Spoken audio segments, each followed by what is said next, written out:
Well, hello everyone and welcome back to another video of the F1 2021 My Team Career, episode number 22 today for the Austrian Grand Prix Season 2, round number 6. If you missed the previous episode, Canada, I recommend go and check that out and subscribe if you are new to the channel. See plenty more F1 2021 My Team Career Mode episodes. But yes, coming into this one then, we're saving the money. Obviously, we've got almost $8.5 million to spend. We'll be spending the entirety of that on a new teammate. So I'm sort of saving that money. We're not quite at the we've got a couple more episodes to save the money and go for a new upgrade, but Aero and Powertrain are already on Spec 2, so hopefully that'll be able to entice some new people to come in, a new teammate, because as I think you agree that science has been dreadful. The car isn't that side. We're going to purchase a couple of failed upgrades on the aero side.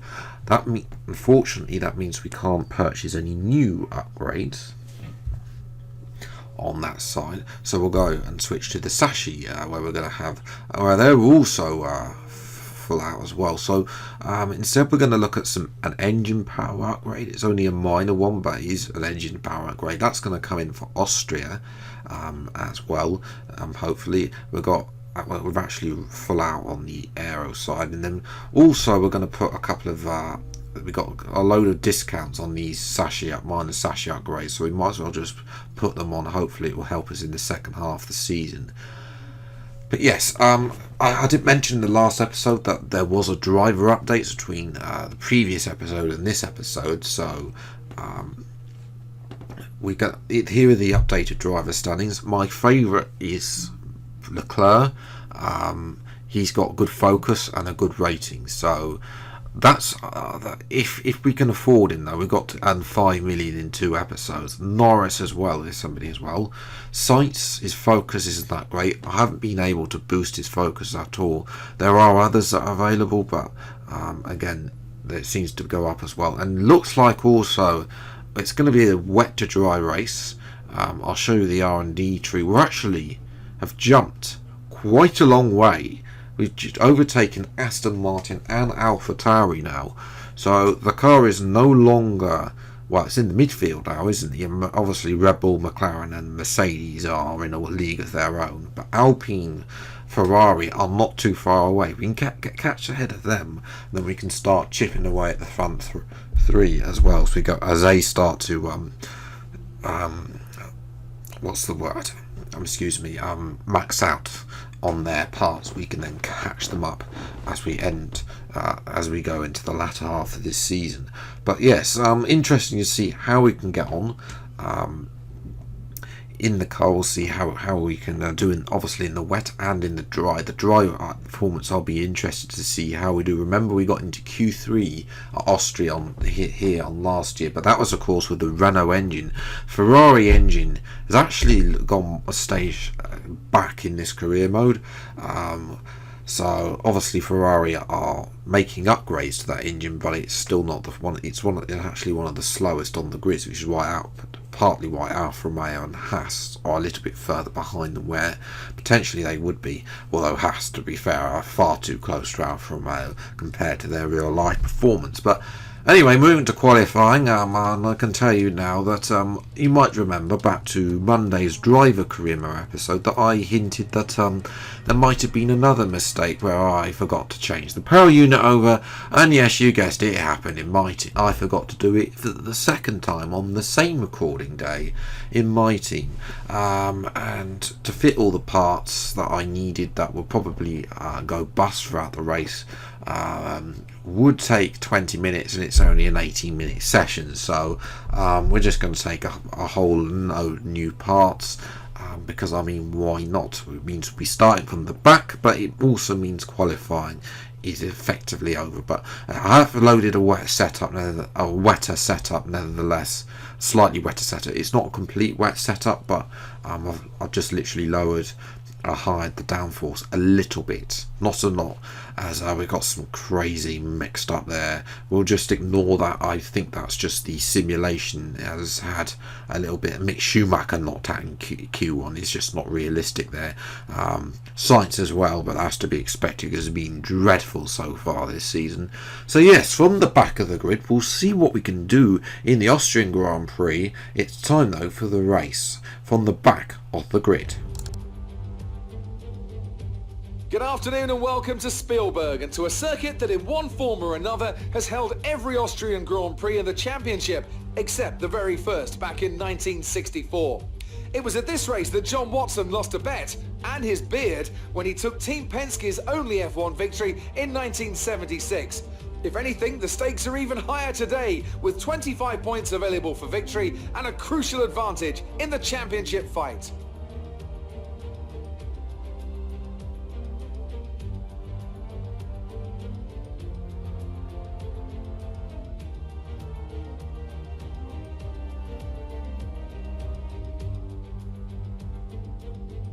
Off the back of a fantastic qualifying session, it's time to see how our starting grid looks for today's race.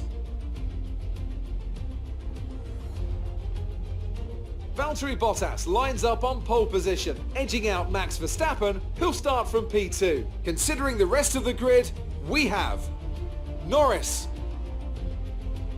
Perez, Lewis Hamilton and Ricciardo, Fernando Alonso, Gasly, Leclerc and Esteban Ocon, Vettel, Stroll, Yuki Tsunoda and Russell, Giotto, Mazepin, Carlos Sainz and Mick Schumacher, Raikkonen, Giovinazzi, Latifi and the owner driver.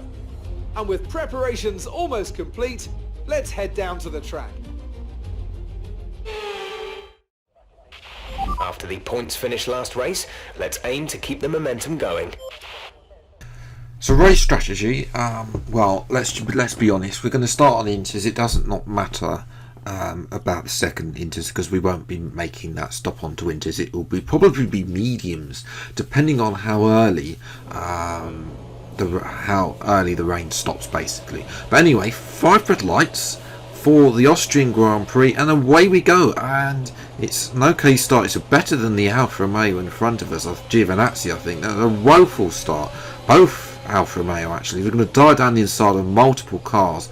Squeezed by the Williams, who's not going to give us any space into turn 1. I think that's Giotto as well. We're going to move up into P16 as we've got a replay from Lando Norris. Started up in P3, had a great start off the line ahead of Verstappen, and he's going to drag race Bottas down to turn 3, and he's just going to win that fight and take the lead of the Grand Prix. But back to our POV, we're going to have another huge dive at turn 3 ourselves. Move up to P14, trying to get the move done on Stroll. Not quite able to take a bit of the curbing, get the lesser traction out of turn 3, down to turn 4 though. We're going to use a little bit of ERS, but we're going to save it because we know that Stroll's probably going to brake early.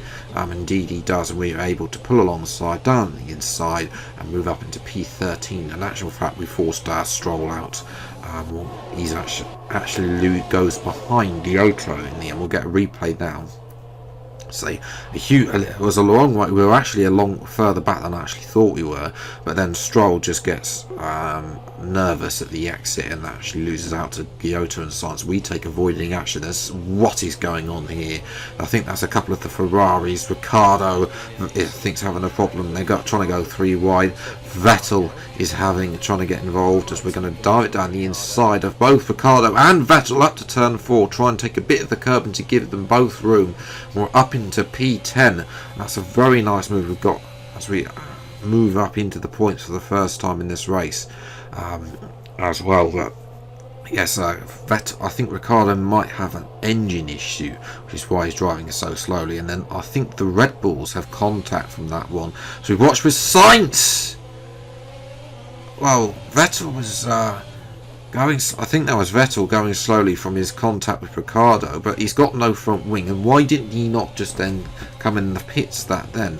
And then Nikita Mazepin is out. Not that anybody cares.